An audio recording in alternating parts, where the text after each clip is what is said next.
Hello, I'm Dean McKnight, and welcome to another edition of Taking Back Our Neighborhoods, a community outreach program from the Operation Our Town group. Today, we've got a really exciting show. I'm sure you've seen a lot of the news in the papers and the TVs lately about drug problems. It never goes away. We think it's in our neighborhoods. We talk about people or friends that have been affected by it. Today, we're going to talk about how employers and how the people that work for you are affected by this drug epidemic. Our first guest is a gentleman by the name of Bill Young. Bill was with Sheetz and Company and a good-looking guy. I hate that when they get good-looking guys on this show. Bill, welcome. Thank you, Dean. Thank you. Welcome. What do you do for Sheetz, Bill? I oversee all of our benefits, insurance, and compensation. Well, I guess you really know about the problems of drug addiction in the workplace. I do. Unfortunately, we see a lot through our claims. We see a lot through our employees. We know it's out there, and we're trying to find ways that we can help our employees, counteract it and fight those addictions. Well, apparently you have found some ways. I remember reading in the paper about this big gymnasium or workout place that you actually put on site. Tell us a little bit about that. We call it the Wellness Center. It's been open since December of 2012, and we really designed it to provide our employees on-site access to health professionals, nurse practitioners, dietitians, exercise physiologists, a variety of people. We actually recently brought on-site EAP services. So, we know our employees are faced daily with, a lot of conditions, acute care conditions, health conditions. We also open up to dependents, the spouses and the employees' dependents as well. So it's been a great addition for us, and we've had a lot of success with it so far. Wow, that's terrific. So if I was an employee of Sheetz, I could just participate in this program, or my family could participate. That's correct. We actually allow you to stay on the clock, to come visit the clinicians. It's all free. So if you wake up in the morning and have a sore throat, you go online, schedule an appointment, you come in, meet with one of the clinicians. We try to design all the appointments to be at least 30 minutes to allow them not only to treat the condition, but then talk to the employees about maybe some things they would like to do, some things around health and wellness, productivity. So we really designed it to allow them to spend time with the patient, and it's been very successful. So happy employees make happy customers. Happy customers, more productive employees. Yes, absolutely. So we're really trying to create a culture of health and wellness at Sheetz. I guess you can really tell the difference when employees are happy or unhappy. I mean, I can tell.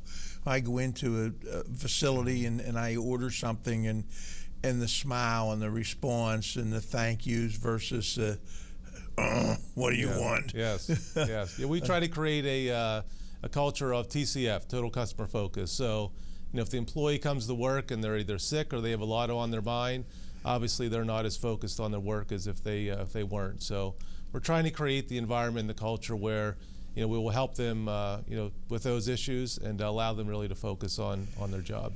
Bill, I have personal experience with one of your employees who had a significant weight problem. And she started in a program, and this was actually before the Wellness Center was up.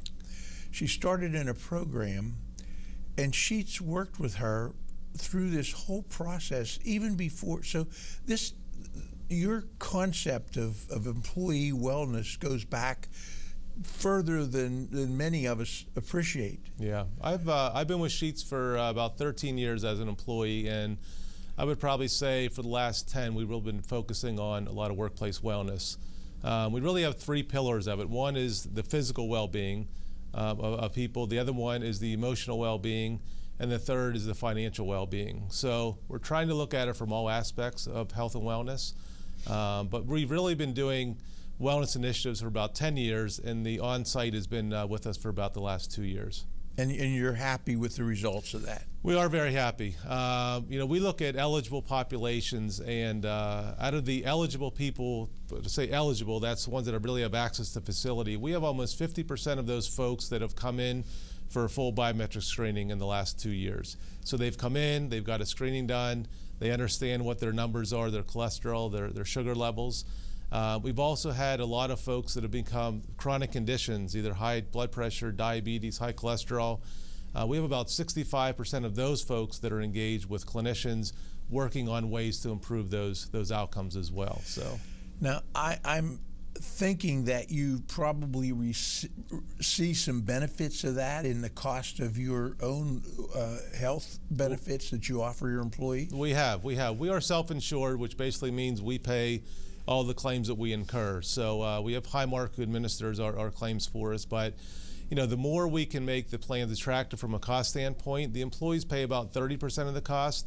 Sheetz absorbs about 70% of the cost. So each year, our rates are dependent on the past year's claims. So when we rolled out the program, we really talked to people about the benefit of this from, not only our standpoint as an employer, but their standpoint financially as well. So I think getting people engaged in their health and wellness, helping understand what they can do to not only help reduce that, but more importantly, to make them a healthier employee where they can enjoy life, spend time with their kids, their grandkids. It's really, really about creating a culture of wellness and productivity for the employee. Bill, drugs enter into the workplace in inauspicious things, and suddenly somebody that was a good employee starts to have some problems. And I know I was in the banking industry, and sometimes you didn't even realize the people were having problems until something disastrous happened, and that must affect you. How many employees does Sheetz have now? We have about 16,500 right now. You've got to have experience with this kind of addiction, whether it's alcohol or drugs or whatever. Tell me about your experiences with that. Okay. Well, we can see through our claims data that we know people are being treated for it. So not only some employees, but dependents and their spouses as well. So we try to design the plan in a way that we can provide services to them through counseling services, through inpatient programs, whatever they need as part of the program, because we know it's out there. And I always tell my boys, I have 3 young boys, it's not if, it's when. Someone's going to present you with something, and how do you react to that? And hopefully, they'll stay away from it. But sometimes people don't, and they become addicted or get into that program. So we're really just trying to create our wellness programs and our medical plans around providing services for those that do need that type of service. So if I were an employee of Sheetz and I realized that I had a problem, instead of trying to hide it, I could actually get help. Yes. And you would work with me to work through that. Yes, we actually, the last couple months, we have a quarterly benefits newsletter that we use, and we try to communicate our benefits through that. So the last couple editions, we really have focused on mental well-being, really talking to people about that there's issues out there every day. We're all faced with stress. We're all faced with work issues, financial issues, maybe some personal things at home. So really making people aware that it's everyone has it. It's not wrong if you need to go seek a little bit of help and seek some counseling. So through Lytle EAP, we've actually just kicked off last couple of weeks some on-site EAP counseling, allowing people to come talk to a professional if they need to about whatever issues they have, and hopefully uncovering those and working through those and getting them back to the way they want to be. It's apparent that you care for people, and it's apparent that you're involved personally. Yes. And I'm going to share personal experience with our audience. Bill and I are neighbors, and Bill has a young son. How old is Will? Will's 11. 11 years old. And this boy came to my house to shovel 3 feet of snow when I can't even get my yard man to do it, and he's the size of a giant. And I want to tell you that you have a great family, and obviously you've taken the attitude home, or brought your home attitude to work, because that's a great family. Well, thank you. And talking about family, I mean, I give credit to the Sheetz family. Every decision that is made at the organization, the first question is, how's it going to affect the employee? The second question is, how's it going to affect the customer? So, everything that we've created out there around the wellness programs, the retirement programs, just the culture, the environment that we have, it's really all designed around the employee. And I give a lot of credit to the Sheetz family for their commitment to Now, that. Bill, were you a local guy? I was. I grew up in Altoona. After high school, I joined the Army for a few years, moved to Philadelphia after college, and was down in Philadelphia for about 11 years, and moved back about 13 years ago. That's terrific. So. Now, your father is so well known. You've got to tell people who your dad is. My dad is Trav Young. He was a city councilman and a city controller for several years. And a good guy. Yes. And a fun guy to be around, I'll tell you what. Lots of stories. Lots of stories going back. Yes. Bill, what a pleasure to have you in our community working. And another example of a young man who went to college and came home and gives back to the community, and in a company that gives back to the community. And folks, this problem that we have is not going to go away. So what we're saying here is, if you're working somewhere, you need help, ask for help. Don't try to hide it. Try to solve it. That's what it's all about, isn't it, Bill? It is. It is. It's creating awareness and giving people the options, the opportunity to face it. Thank you. We're going to be back with Bill in a little while. We're going to talk about some other stories. Bill, thank you so much. What a pleasure to have you Dean. here. Thank you very much.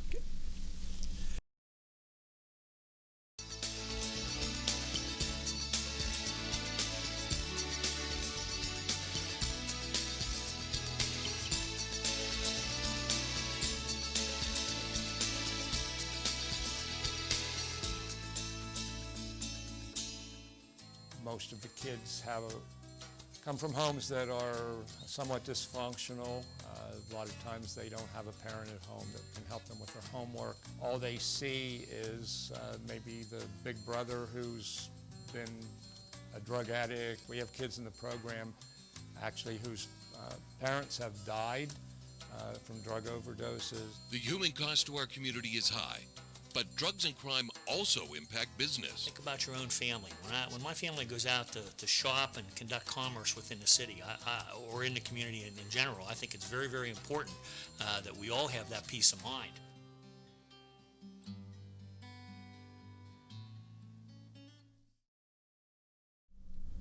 Welcome back. We're joined now by Jamie Miller from Advantage Resource Group. Welcome, Jamie. Thank you so much, Dean. More beauty. Oh, thank you. Welcome to the show. Now, what is the Advantage Resource Group? We're actually an HR consulting firm here in the area, but one of the divisions that we do is employee screening, so that's kind of where the drug and alcohol testing comes into play. Okay, so if I were going for a job at say, another business, and they would send me to you for the screening process or the drug testing? Correct, that's one of the aspects, but we really do kind of full services from the beginning of a program management to the very end. So we'll actually develop policies for companies, work with them on random programs.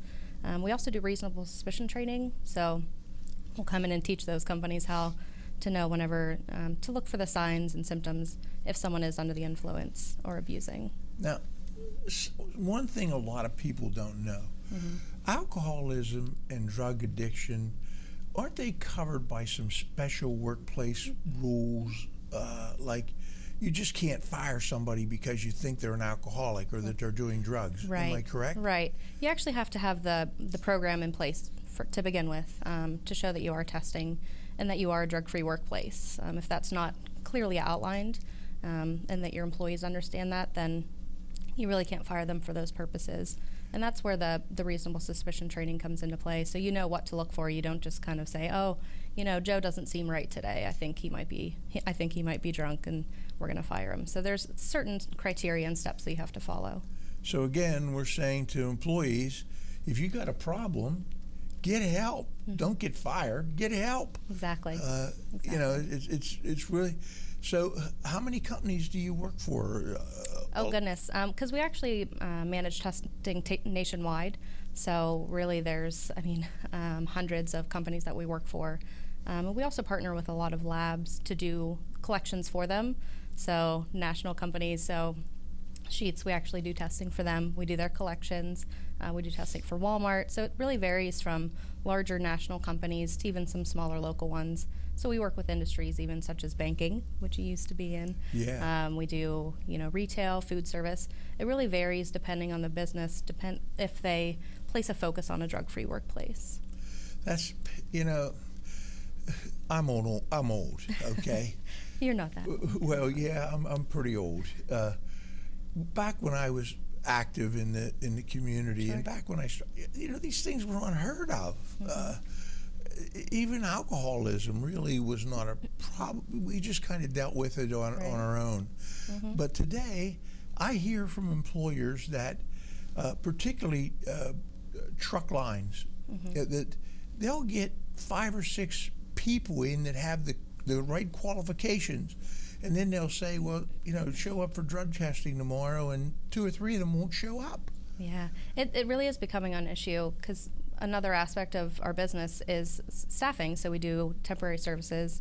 So we find an issue with our clients where they're saying, we have these really qualified candidates, but we send them for a drug test and either they don't show up or they won't pass. So it's really is an issue to be able to get a qualified workforce in place and to have candidates that are going to work for you and, have a safe environment to work in. This just defies my mind that you could have qualifications, but you can't stay off of drugs or alcohol long enough to get a job. Right. And we wonder what's wrong with our society.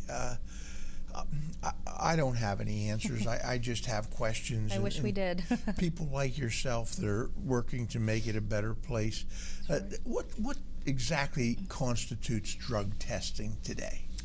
Well, that really depends on what the client, what their policy states. There's some standard testing that's done, so tests for things like marijuana, which obviously is the most abused drug in America. But then it even gets into more prescription medications, which is what we're seeing a really uprise in abuse and use of. Prescription medications? Yes. I couldn't get a job today. No, that doesn't mean you can't use prescriptions. You just have to use them as your doctor tells you. But we see a lot, especially in kind of the younger generation, where they're getting into the medicine cabinets of parents, grandparents, and they'll actually take their medications and abuse them. So that's so sad. It is. That's so sad. Mm-hmm. But now, but the type of, like, I know because I watch TV, I know they can clip your hair and see how long you use drugs. Then they also have the blood test, right? Correct. And the urine tests and whatever. Do you do them all, or do you do one? We don't do blood testing, Okay. but we do saliva, urine, and hair analysis as well. There are, if you typically go to like a hospital, they'll do the blood collections, but that's just not a service that we provide. Do we have a large pool of trained people out there ready to go to work? I would like to say yes. We have, it's an issue. It depends on what you mean by trained. A lot of the skilled trades we're having issues finding qualified candidates for because kind of the younger generation isn't necessarily looking for those type of define positions. skilled trades, like welders, machinists, those type of industries. It's very difficult to find qualified candidates and trained candidates in that. The jobs where you actually have to work. Yes. I mean, I tell people the last time that I called a plumber, he had a nicer car than I had. And that's sad because there's a potential out there to make a lot of money. And that's what a lot of, the younger generation doesn't understand. They want to get more into the tech industry, and that's fine. There's definitely a place for that, and it's continually growing, but there's really a big lack as far as skilled trades. I hear people graduating with degrees in playground management and getting along with the kids, and and I think, what use are these degrees? And now we got guys, we need plumbers, we need welders, and the Juniata shops right here in Altoona have expanded their workforce substantially, and it's a well-paying job with great benefits. So you're at the beginning. How many employees do you have in Advantage Resources? We have 4 locations, and right now we have 19 employees internally, and we have about 300 temporary employees that we have. Wow. I remember when your mother and your dad first started their business, and I'm old enough that I knew Jamie's mother and dad, but they're great people, and they started this business, and they really have grown and expanded to take advantage of workplace needs. Absolutely. 30 years ago this year actually is when they started the business, and we started out strictly doing staffing, and now we do full service HR offerings. So it's really, we saw a need for a lot of our clients, and that's what we grew to be. What if I were doing some mild drugs? I don't know what a mild drug is today, or an Oxycontin or something, and I said, you know what, it's over. I've got to get my life straightened out. I want to go get a job. But they still have to go through these tests. Am I correct? Correct. Now, what would you say to me? How long would I wait to? Would I get help first, or tell me where I would go? That really, I mean, it can vary. It can vary based on the person, depending on how much they used, how frequently they used. So there's different aspects, and some have an easier time, quitting if they have been abusing. So that really depends on the person and kind of how deep they were into the addiction. Would you work with me if I came to you and said, or I came in for my test and I said, listen, I may as well be upfront with you. I just smoked a cigarette 2 days ago, but now I don't want to do that. Where do I go from here? You would help me with some advice or give me some information? Sure, and even some companies will be open to that as well, because you're being honest. That's a quality that a lot of companies look for. Now, they won't hire you on right away or refer you to any programs. They might mention some different ones, but the help that they'll give you is just some advice and tell you, get yourself clean, come back to us in a period of time, and then maybe we'll look at hiring you on at that point. Jamie, I had an experience this past summer that I had a young man that was just looking for some work, and I left him do some work in my yard. He was outstanding. I mean, he took so many weeds out, I thought I was living in a new house. But as I talked to him, he told me that he had an experience with alcohol. I guess he'd wrecked a car maybe in Pittsburgh, and I don't know what the details were, but whatever they were, he served a little bit of time in jail, and he didn't have a driver's license, but he had a degree from Carnegie Mellon or someplace in communications, but he couldn't get a job. That is so sad. I mean, I don't think young people take into consideration the ramifications of what they're doing when they're doing it. It might feel good for the minute, but you got a whole lifetime ahead of you, and you got people like Jamie looking out for you to screen you from the workplace, right? That's right. Yeah. And you must feel good about your job, though, because you protect, for example, in the bank, most of our experiences with losses had to do with someone on drugs. Yeah. And so you really protected, and we pass those losses on to the public, so it makes it less expensive to do business. Right. And it really is a good feeling to know what we're doing. We're not always the most popular people, especially with those people going for pre-employment tests. But in the end, we're really looking to help employers provide a safe workplace for their employees, and really, conduct their business to the best that they can. Because drug abuse, it can decrease productivity, increase absenteeism. There's really a lot of issues that employers face. So we're trying to, as I said, make them the best business that they can be, so they can focus on really what they know. So machine shops can focus on that and not have to worry about some of the other issues that might come from abuse. Jamie, I have a feeling with your personality, and you have no problem getting along with anybody. There isn't anybody out there that doesn't like you, and we like her a lot, don't we, audience? Thank you. So thank you. Thank you so very much for having me. Absolutely. Ladies and gentlemen, this has been Jamie Miller from Advantage Resource, and we're going to be right back in a minute with two other great guests. Thank you so much. Thank you, Jamie.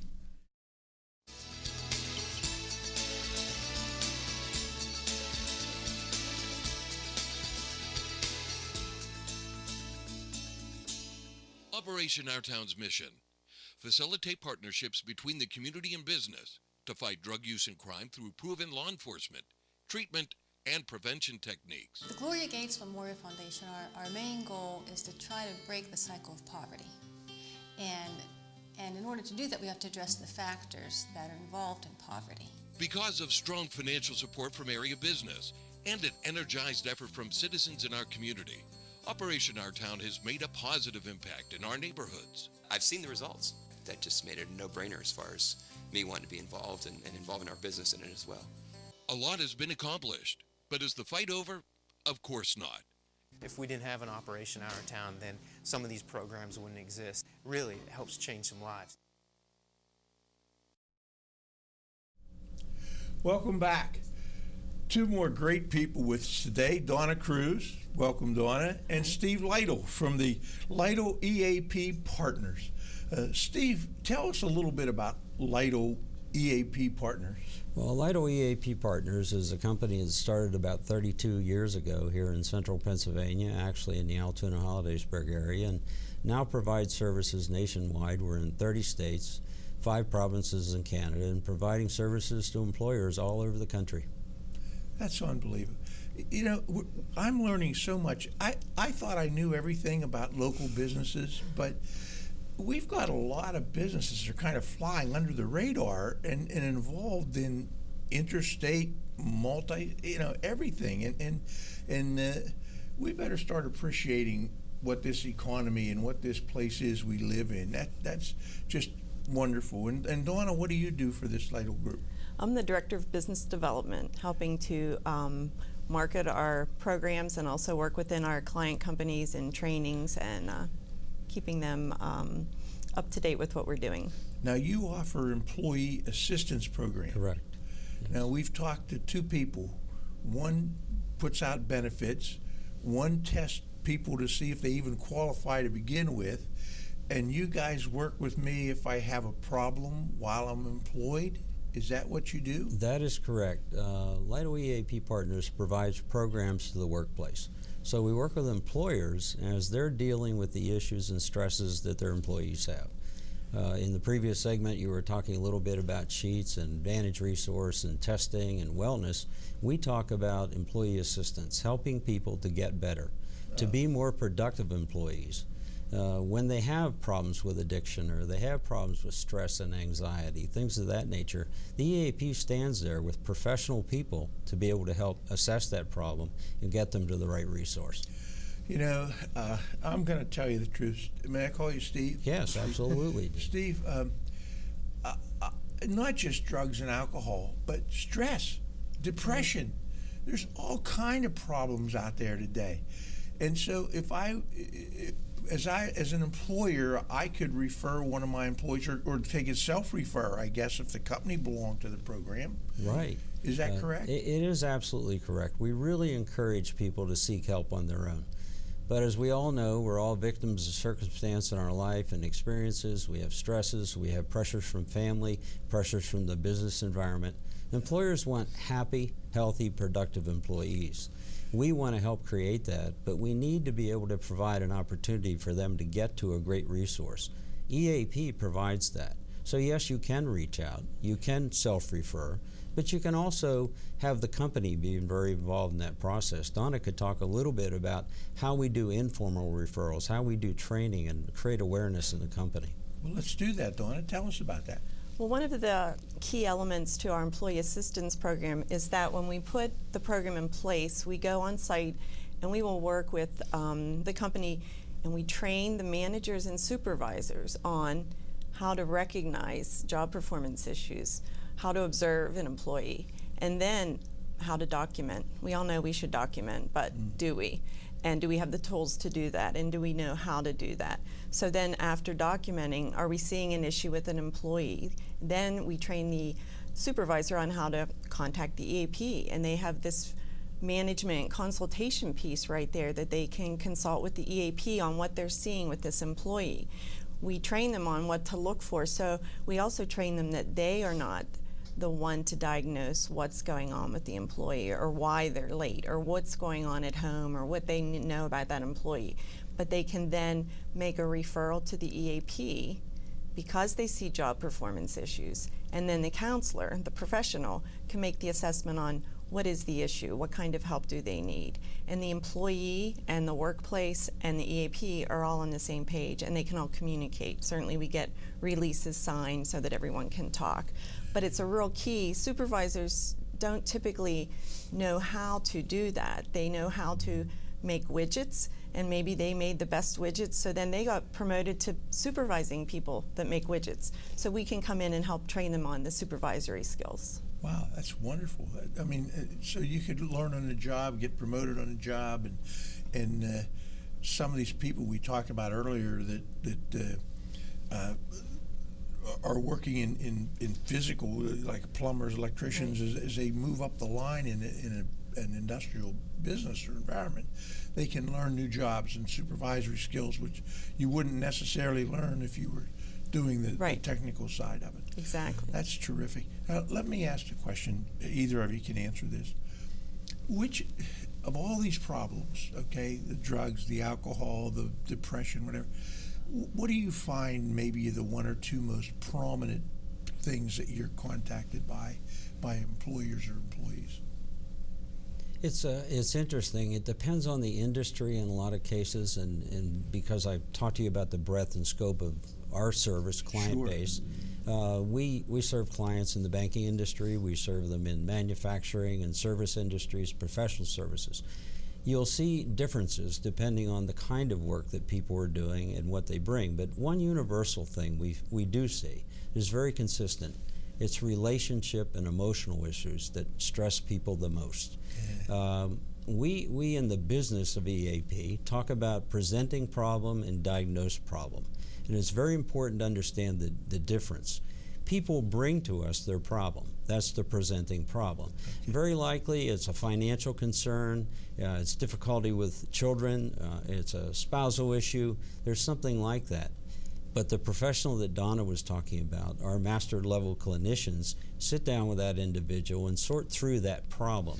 And what we find that in many, many cases, probably 40–50%, we've probably got a component of addiction or drug that is working in concert with these difficulties. Now, we talk about chicken or the egg thinking. Which came first? We don't know. Did someone have a habit because they just had a habit, or did they have a habit because of addiction, because they had other stressors in their life and they're seeking relief? You know, it is a complex problem, and for that to be having people in the workplace diagnosing and making those decisions is very difficult. So why not use a professional counselor and do that through an EAP program, employee assistance, helping your folks? Well, if I'm an employer and I've spent thousands of dollars acquiring and training an employee, it would make sense to spend some more money to make sure that I don't have to train somebody else. Absolutely. That's the return on investment that the employer gets from having an EAP in place. Money well employees. spent. And the comfort as an employee of knowing that it's there for me if I need it. You know, we talk about wellness and we talk about well-being in our business. We like to relate well-being to the employee, to the family of the employee, and also to the health and well-being of the company, because all those things have to work in concert. One of the things we talk about in our business is the workplace is one place that we can get everybody's attention, because we all go to work and we all have some responsibility to that workplace, and in most cases have a supervisor, and we can present problems and opportunities for folks to listen to. So that opportunity becomes very important when you have an EAP, and working in concert with a drug testing program that has appropriate policy and referral procedures, working with a wellness program like Sheetz has, very, very consequential in changing people's lives. So there is a direct correlation to having good help available. You know, it sounds so, I mean, it sounds like a really interesting occupation to deal with these people. I don't think that I've ever been depressed. My friends tell me that's because of my low IQ. But I do, maybe I smile too much, because every once in a while my wife will say, wipe that smile off your face. Yeah. But depression is, people don't even understand they're getting depressed. And I've known people in those situations, and you wind up saying to them, you know, you're not yourself anymore. Right. And then maybe they wake up and say, you know, hey, I have to do something. But you guys step in and play this role and make sure that they get back, recognize what's happening in their life and how to deal with it. Absolutely. Right. Well, if your boss is telling you something's wrong and you're not doing your job right, and you're slipping, or you're absent too frequently, most employees will pay attention to that. If it's a family member or a friend saying you seem depressed, oftentimes, you know, it's hard to recognize that. But when you have, you know, your workplace and your paycheck dependent on listening to maybe there is a problem.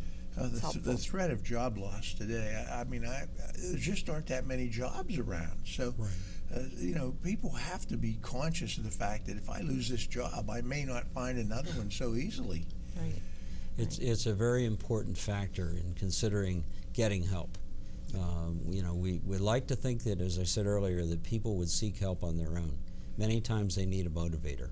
They need something that's going to help them get there. Steve, how did you get into this business in the first place? Well, about 32 years ago, I was in a different business, and we had talked earlier that you knew my father, Clyde. Oh, wonderful. And that business changed and evolved, and I had an opportunity to create a consulting business. And it's interesting to think that we're sitting here in the Altoona High School because they were one of my first clients, and as well as Sheetz. As we started this business, and we worked with the county at that point in time on drug and alcohol and addiction issues, and EAP was in an infancy. It was all about alcoholism then, and how did you deal with it in the workplace? You mentioned that earlier. Yeah. It was kind of an accepted thing. But what did an employer do if you had a machinist coming to work and he was under the influence? You know, they didn't know what to do. No. So we started creating programs that said something had to be done differently. So we couldn't say, show up at the local drug and alcohol office, because most people aren't going to do that. So we used a little bit of a change in philosophy, and we created something called Employee Assistance Program. A little bit non-threatening, go there and you can see people. Terrific. And get the help Donna, you need. Steve, ladies and gentlemen, this has been fascinating for me. And I'll tell you, I thought I knew a lot, but as usual, I didn't know anything. But we're going to come back in a couple minutes, and we're going to have all our guests together, and we're going to talk about some success stories that they can share with you, our audience, and again, to highlight what a terrific place this is we live in, and how wonderful our local community is in helping each other. We'll be right back. Operation Our Town is reaching out to groups in our community every day, helping groups like The Rock. The Rock is a nonprofit organization hosted by the United Methodist Church in Altoona. They received a grant in 2009 from Operation Our Town to help fund their program. Operation Our Town has been essential to our growth and basically our survival. The Rock program runs every Wednesday evening and provides a safe, fun environment for school-aged children. My favorite part about the Rock program is just being here with friends and learning about different things every week. Children attending the program participate in after-school activities and are fed a warm, home-cooked meal every night. Operation Our Town's goal is to take back our neighborhoods and to create community-minded citizens for a better tomorrow.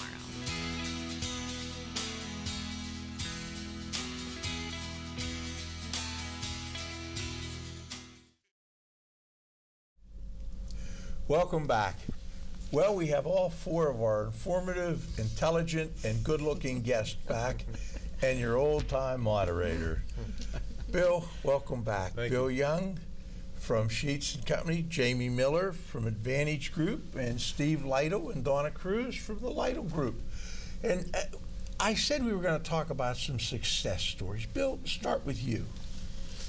Oh, I don't know where to start.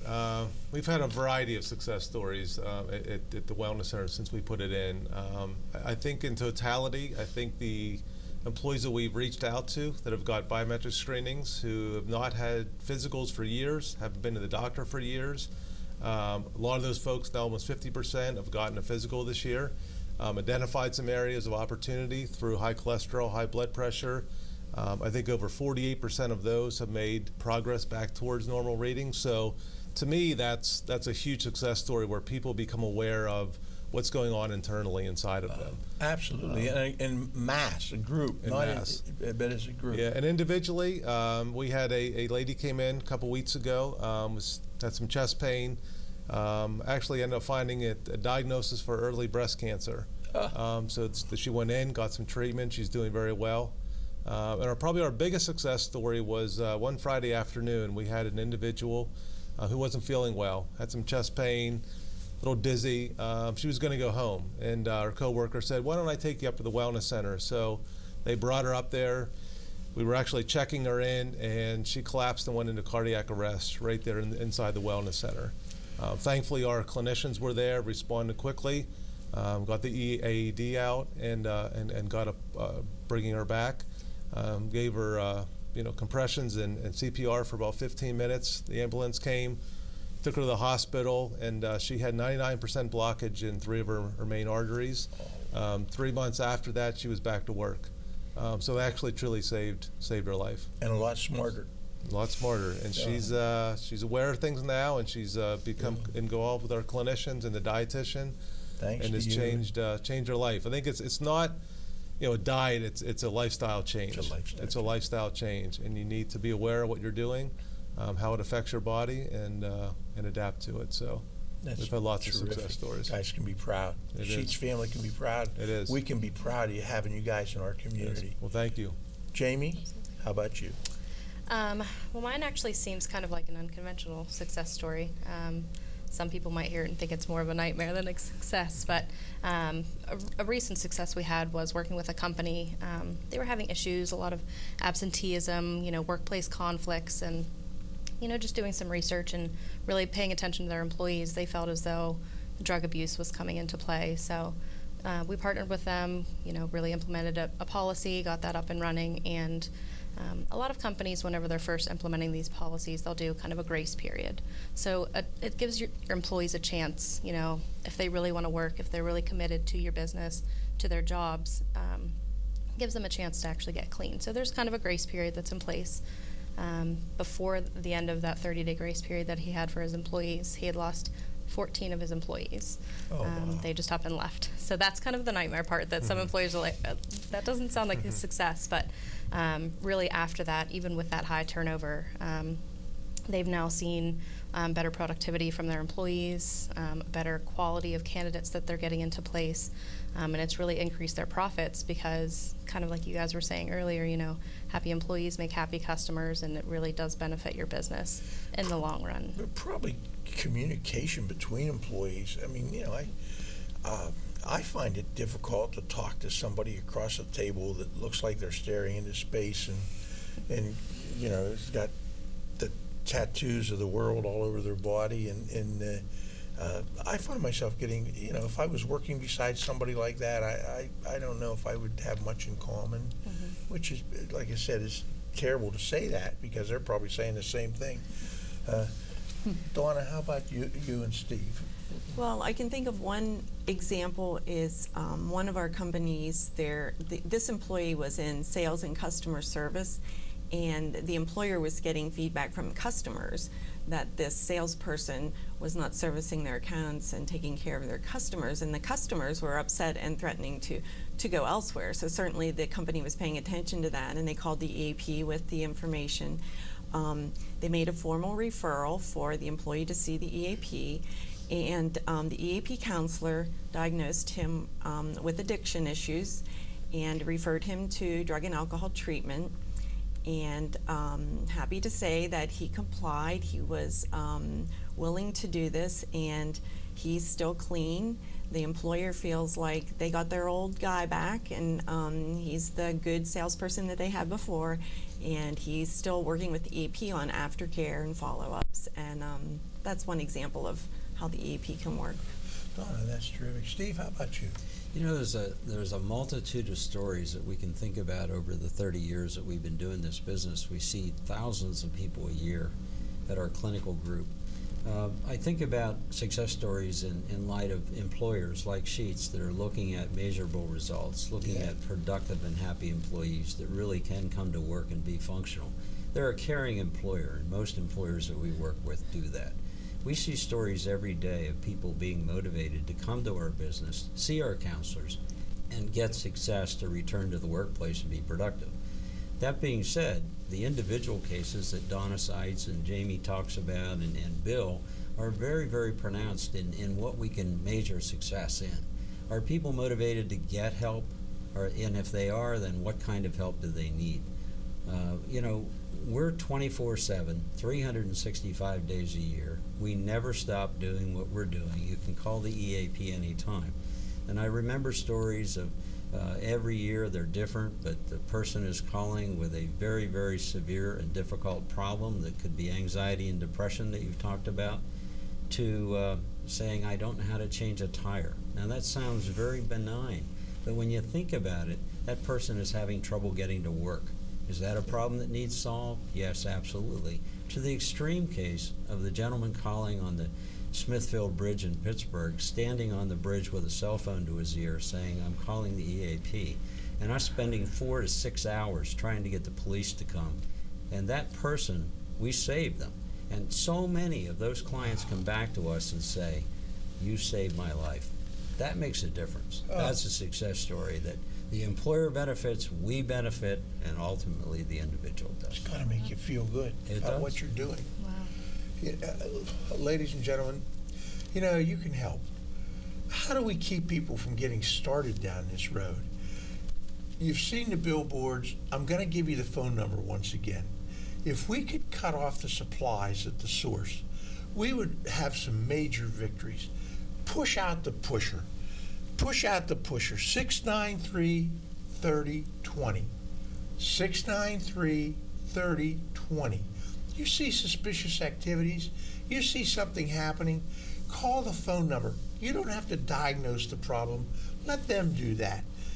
These people see every day the results of the turmoil and the problems, and one of the things we didn't mention, you mentioned it, Steve, and passing by, financial problems today. Absolutely. You know, we got a young group of people out there that want the latest in technology, and the parents can't afford it, and you want your child to have the best of everything.